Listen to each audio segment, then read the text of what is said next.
Zach Braziller of the New York Post reports that the Vikings tried moving up in the 2021 NFL Draft to secure Justin Fields. Minnesota attempted to move up from number 14 to number 8, according to a video published by the Carolina Panthers.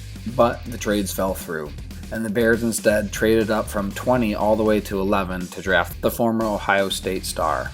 With current quarterback Kirk Cousins saying he doesn't want his contract extended, the Vikings are far from set at the quarterback position. One possibility could be 2021 third-round pick Kellen Mond.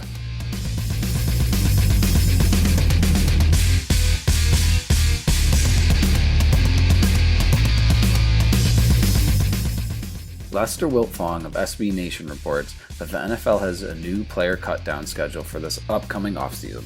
Last year, the cutdown date was changed because teams needed to get their roster to the mandated 53-player limit with just one cut.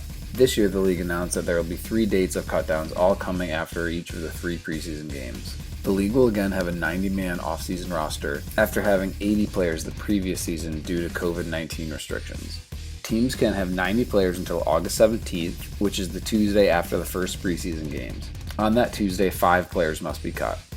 Then teams carry 85 players into the second preseason game, but they'll need to cut 5 more the following Tuesday, August 24th.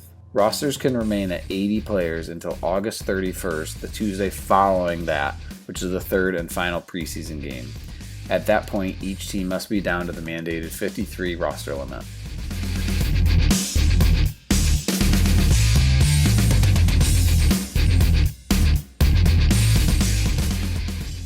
Alec Arend of The Spun reports that the NFL has a new location in mind for future games. In past years, the NFL has had games in London and in Mexico.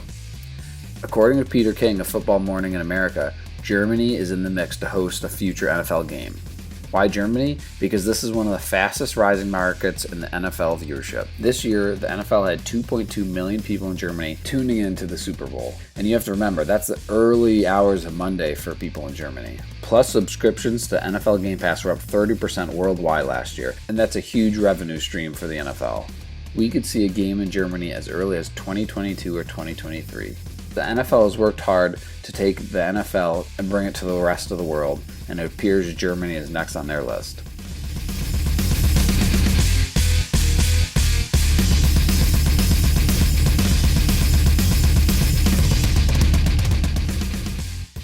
Nick Shook, an NFL writer, reports on the next-gen stats looking at the top 10 disruptors of the 2020 NFL season. Shook talks about how defenders are judged solely based on how often they get to the quarterback. But there are other things that defensive linemen do that disrupt offenses besides bringing down the quarterback. Using next-gen stats, they looked at a combination of total hurries, pressures, or sacks, with only one counting per play. Players had to have a minimum of 250 pass rush snaps to qualify. Are you surprised at who's at the top? Were there people that you thought would be higher? Let us know in the comments section.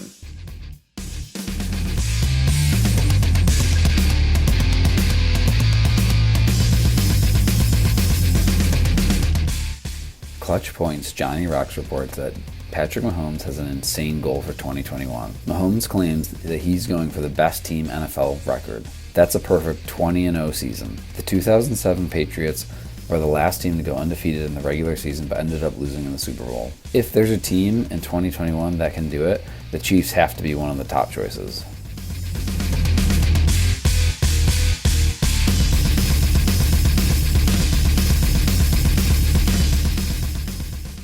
Matt Johnson of Yardbarker reports that Aaron Rodgers could hold out in 2021. Green Bay is currently doing whatever it can to repair its relationship with a disgruntled MVP quarterback. Rodgers could cost himself a significant amount of money depending on how long he's willing to hold out for. Here at TMM, we've talked about the cost for missing minicamp, training camp, and sitting out of the preseason.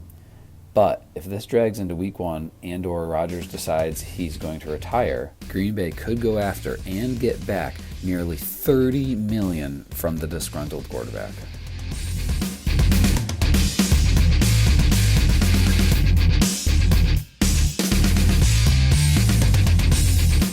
Joseph Zucker of Bleacher Report writes that the Falcons would accept a hard second-round pick for Julio Jones. This would only be if Atlanta would no longer have to take on the $38 million still owed to Julio in base salaries. The new team would have to take on the remainder of his salary cap, freeing the Falcons from any cap hit in the next few years. If a team is not willing to take on this cap hit, it's reported that Atlanta wants a first-round pick for the All-Pro wide receiver.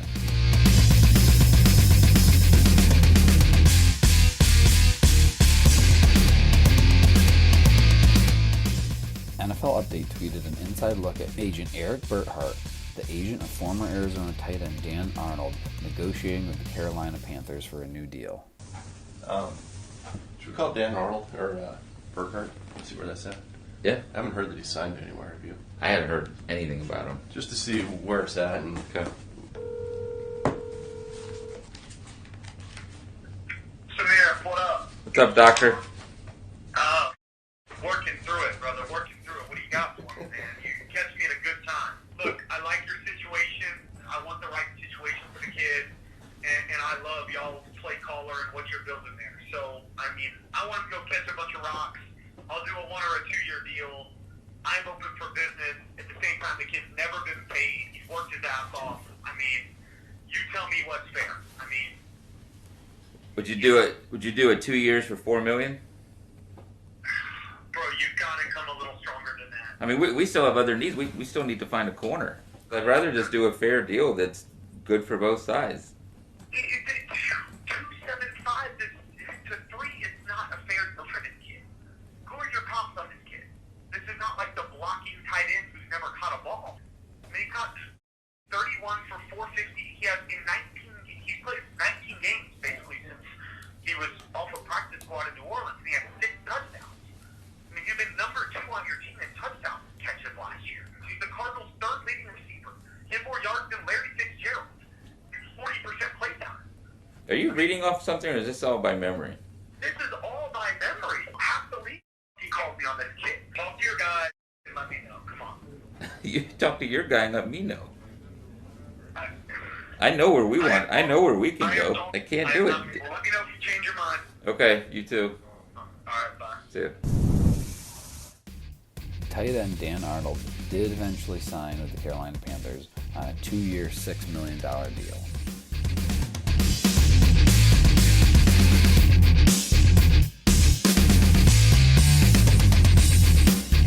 Yardbarker's Larry Brown reports the NFL is eyeing an 18-game season.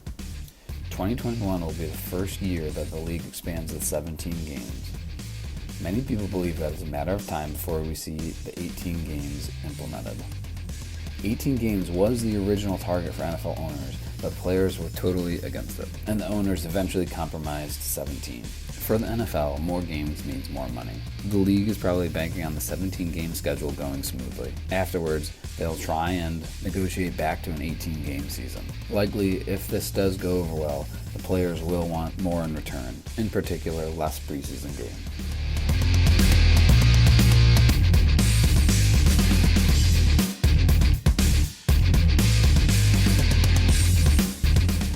NFL.com's Kevin Petra announces that Delaney Walker is going to be working out with the 49ers. The 36-year-old tight end began his career in San Francisco, spending 7 years in the Bay after he was selected in the 6th round of '06. Playing alongside draft mate Vernon Davis, Walker tallied 1,465 yards and 8 touchdowns from '06 to 2012. In 2013, Walker left for Tennessee, and we saw his production skyrocket. The athletic pass catcher made 3 Pro Bowls in 7 seasons with the Titans, and gaining 4,423 yards and 28 touchdowns on 381 receptions. After being released by the Titans in 2020, Walker decided to sit out due to the COVID-19 pandemic. A final reunion in San Francisco could bring his career full circle.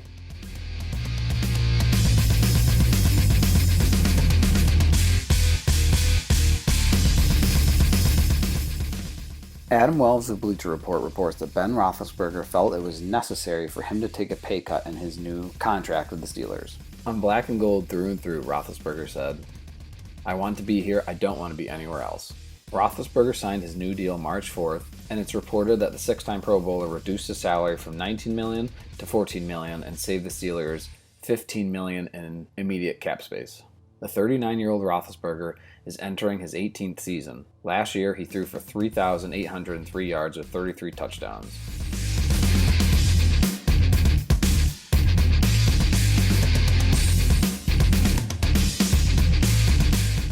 NFL.com's Kevin Petra reports that ex-Washington tackle Morgan Moses is a visit with the Bears. The offensive tackle also met with the Jets the previous week. Moses has started every game in Washington since 2015, mostly at right tackle.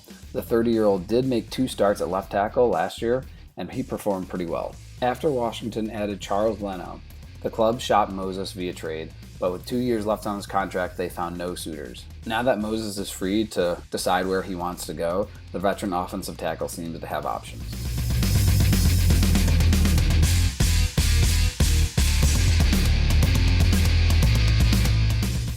Nick Shook of NFL.com reports that the Houston Texans are signing former Patriots running back Rex Burkhead to a 1-year deal. Burkhead spent 4 seasons with the Patriots as a backup and pass catcher out of the backfield. He carried the ball 253 times for 1,026 yards and 11 touchdowns, while also catching 96 passes for 856 yards and had 7 touchdowns from 2017 to 2020. Houston now has 7 at the position with the addition of Burkhead. Some of the other big names in this backfield are David Johnson, Mark Ingram, and Philip Lindsay, who are all trying to create new magic at various stages of their individual careers. We'll see whether the 28-year-old Burkhead can carve out a similar role with the Texans that he had with the Patriots.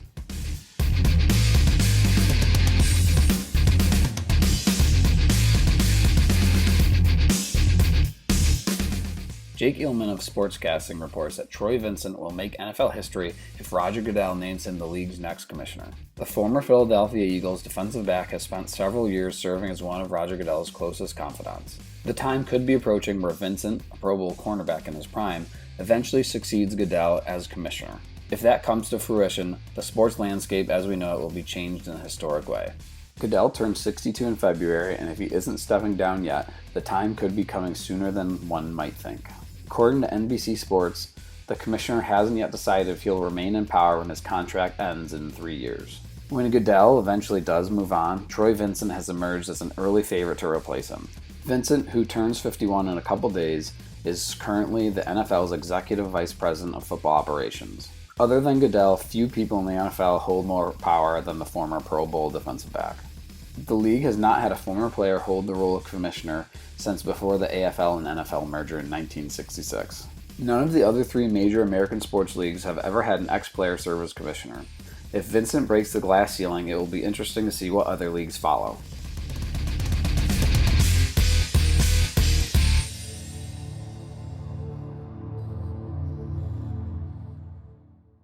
Sportscasting.com is stating that the NFL is mandating digital tickets from here on out.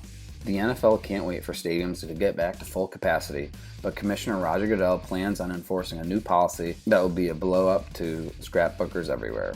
Ticket stubs are about to be a thing of the past because digital tickets are taking over. The NFL announced that it will become the country's first major sports league, requiring paperless tickets to all games beginning in the fall. This is a policy that's being accelerated due to the pandemic and a concern that COVID-19 can be transmitted via contact with objects and surfaces. Converting to this digital system where tickets are on your smartphone means an end to the fans that keep the stubs as memories of the games they attended.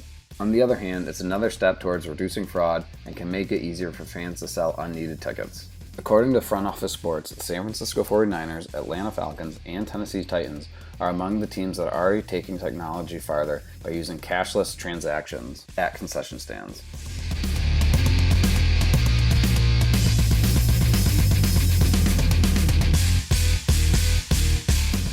Check out this one-handed snag that the Rams posted of Cooper Kupp in training camp. Not only did he catch it with one hand over the defender, he was able to keep 2 feet in bounds. Are there other receivers around the league that you think would be able to make this catch? Let us know in the comments what wide receivers you think have these kinds of hands.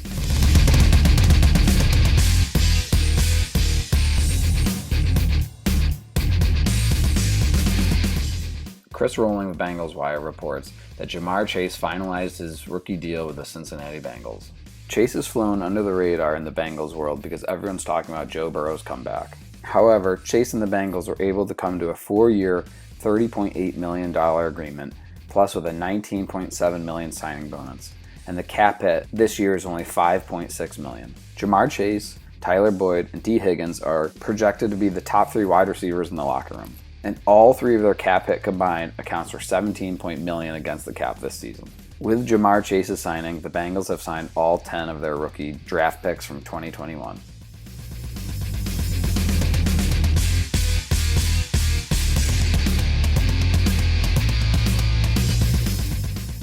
Bleacher Report's Adam Wells writes that the Atlanta Falcons head coach Arthur Smith won't commit to Julio Jones at minicamp amid trade rumors. Wells writes that Smith was coy when asked about the possibility of Julio Jones being with the team at the start of mandatory minicamp next week. We have conversations all the time with our players, and there's good communication back and forth, multiple avenues, Smith said. So we'll see what happens next week, where we're at, I can answer that for you next week. Several teams have been linked to Jones' potential trade, and ESPN reported last week that Falcons have a first-round pick on the table from an unnamed club. The 49ers, Tennessee Titans, Baltimore Ravens, Los Angeles Rams, and Seattle Seahawks have all been linked to a trade for Julio. However, Kimberly Martin reported on Get Up that the Rams and Ravens are done going after Julio. It's unclear at this point if a deal is imminent, but the Falcons did help themselves by waiting out until after June 1st because now his dead cap hit for the season is only $7.75 million.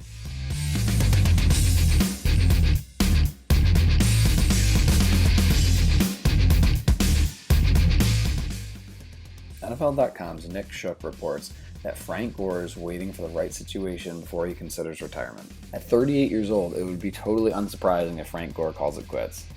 But he's not quite ready to do that yet. Gore is a man without a team entering the 2021 season, but the free agent is preparing as if he'll play somewhere this fall. I know that I can still play the game. I know that I can help a team, Gore said on Thursday. But it's also got to be the right situation that I feel that I can be on a team that will go to the playoffs and get a chance probably to win the Super Bowl. I know that I can still play the game of football, but I also want to be in the right situation on the right team. Gore stated he has been receiving some calls, but he's waiting it out before he makes a decision. And if none of the available options are suitable for Gore, he might just walk away from the game.